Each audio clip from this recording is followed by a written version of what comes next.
Morning traders, Paul here with GammaEdge. Today is Tuesday, the 5th of July. I hope everyone had a good 4th of July weekend. Let's get started. Please pause your reader and read this. If you agree, go ahead, hit the play button. Important to you, it's important to us. The market model via the cumulative tick. I've got the US composite showing here. Starting up here in the upper right, the breadth as measured by our 52-week new high, new low metric is showing a dominance in the 52-week new lows. That's been kind of the story here. So despite a bottoming in the cumulative tick, we're not seeing broad participation. This is definitely a warning sign for the longer term. Here on the cyan line, this is the filtered cumulative tick. We did see participation in the afternoon from the large players. These are sweep orders presented to the exchanges, and that upward movement here does show demand at least into like 3:30 or so, 3:15, 3:30 Eastern time. That's a good thing. It does show that ahead of the holiday weekend that there was an appetite to go long. The positive value here, fairly strong at 107,000 ticks per minute net, indicates that there was net buying on the day. Again, short term, this is about as short as term as you're going to get with the cumulative tick on an end of day evaluation. This is very positive also. Despite what we're seeing here on Friday, the longer term trend is still down. All the slopes of the historical moving average, or what we call a ribbon, are pointed down. And the slowest one here is above the fastest one here. That is a net long, or excuse me, net short, long-term position down. So just remember that. And then here, this is the instantaneous cumulative tick, the white line here. When we start seeing that trending up, and we see some of the shortest moving averages start to invert and align themselves, that is supportive for a short-term intraday scalp, an initial long signal. We should be thinking on the long side, but any failure of this will reset that. This is an extremely short-term perspective. This is not a long-term perspective, and we are in no way advocating go long of any size or for any duration. This would be kind of the baby steps into a new long position. Index condition, we are seeing across the board a significant reduction in net negative put gamma. This is the shortest term puts. When we see that for the SPX, the SPY, the Qs, and IWM, that is a bullish indication.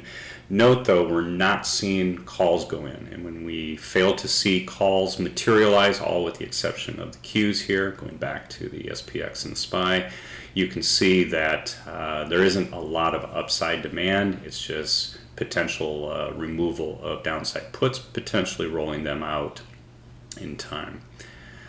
Taking a look at volatility, we are seeing some short-term puts go in, and we're seeing some calls come out. This is a positioning for a continued drop in volatility, although I note this morning with the ES, we are up significantly into the early morning Tuesday session, and we'll just have to see how that plays out. But the positioning here is to take advantage of a drop in volatility. Note, we do have the 28 strike coming off. It's the largest removal tomorrow for the expiry. Today is the last trading day. These things trade on Tuesday, expire at 9 a.m. I think tomorrow morning. So as a result of that, we'll just have to wait and see where we are. You can see the dot shows our overall value, 2787, just below that 28 strike. We don't think that gamma plays a role with the VIX because it's tied to so many other things, but it is good to use these tools to visualize. I will note, if you do pull up the VIX charts, we are looking to see this resolve. We did get a bad print from our data provider.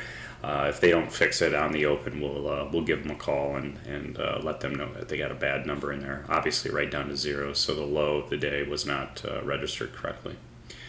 Near-term expiries, extremely weak across the board.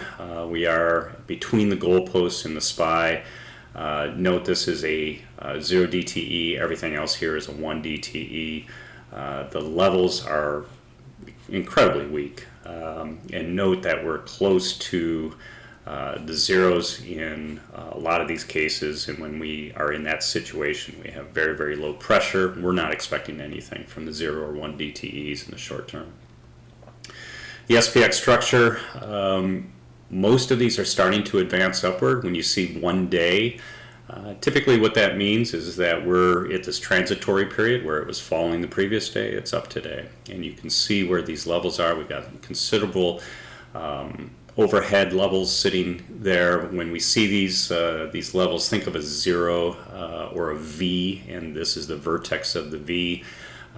Very low pressure areas here. Up above, 4,000 is just completely dominant. You'll see a little bit more here on that. To the downside, 3,700. We're starting to see an advancement upward in puts. When we see that, we typically believe they're getting positioned to take advantage of a short-term drop, so pay attention to that. Taking a look at the 0 DTE, as I said, extremely weak. The upside 3,900 is the dominant expiry for today on the call side. On the put side, it's down here at 3,750. We closed right in a transition, right at the top of a very narrow transition here at square 4.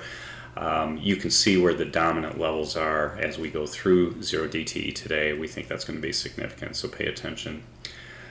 Here on the SPX, really still very negative. We got this huge dominant level over here. We got extreme negative deltas. We got COI and POI sitting here. We've got a double whammy sitting here at 4,000, and then now the JPM strike short calls, which are all the way out to the end of September, are already having an influence. So just be aware of that, folks. We're seeing this right now. That's a big deal. Up here at 3,900, large negative delta. It's going to be hard to push through that. The adjustments required on the dealer side as we approach that and hold it. We can also always go through intraday, but holding that into the adjustment closes are going to be very, very difficult. So 3,900 is a key upside level. Down below 3,700 is our negative GEX level. Again, huge negative delta levels down here. Look at all this negative gamma. If we start falling, this is where we closed Friday. If we start falling into this, it becomes a slippery slope down. The influence of the convexity as we drop, it gets larger and larger the deeper we go. So we're not very optimistic if we lose 3,800, for instance. If we do lose 3,800, you can see there are a couple key areas that could be sticky. That 3,750 up to 3,775. You can see some ranges in there where we've got some liquidity. Nothing much down to 3,725 if we lose 3,750. 3,700's got to hold. If it doesn't hold, it gets really, really ugly below that. Taking a look at the overall structure, you can see a wide dispersion of positive gamma. Very, very tight grouping of negative gamma. This is the floor below us. You can see that in general we're right at the bottom of this transition box here. Very ugly. I don't think we're going over this area anytime soon. This is just going to continue to grow as we march through time, and it's going to become a very, very significant wall. And remember, there's 71 billion of net negative delta up there that needs to be adjusted. 3,900 is key, 38, 37 you can see, and you can see where we are. It's just going to be very, very hard to make any forward progress, certainly not above 4,000. So what's the summary for today? We still see significant headwinds to move upward. We can advance, there's no question. We can grind north, but it's not going to be an aggressive move, and certainly we don't think 4,000 is anywhere in anybody's key here, near-term future. Longer term, we are inverted still, as I said, risk off, the downward bias continues. I will continue to sell the rips. The shorter term, we did see Friday's bounce starting to materialize. You'll want to watch that. You want to watch that into this week.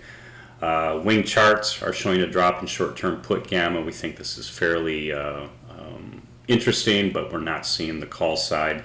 As I said, the VIX is increased on the short-term downside put gamma, which is always good. Puts being added is to take advantage of a drop in the VIX. But again, we're not seeing anything up here in the wing charts on the call side, so not highly convinced of the drop in the VIX, but people are moving in that direction. We do think the 0 and 1 TTEs are weak. So that's it for today. If you have any questions or comments, come and join us in our Discord. You can get to that Discord. There's a sign-up page here at www.gammaedge.us. Once you complete that process, that'll get you in. 14-day free trial, all the tools turned on. A lot of interesting stuff going on, and I would urge everyone to come on in. As far as Twitter, follow us please on Twitter at GammaEdges with an S, and then here on YouTube, of course, if you like today's content, smash that like button and follow us. So next time I post something, or Taylor posts something, or Michael posts something, we can notify you automatically that there's new content to review. And with that, good luck everyone. Tuesday will be an interesting day. The rest of the week's going to be interesting. And then obviously at the end of next week, as we move into the expiry, that'll be very, very, very interesting. Thanks for everyone for your time, and we'll see you in the Discord.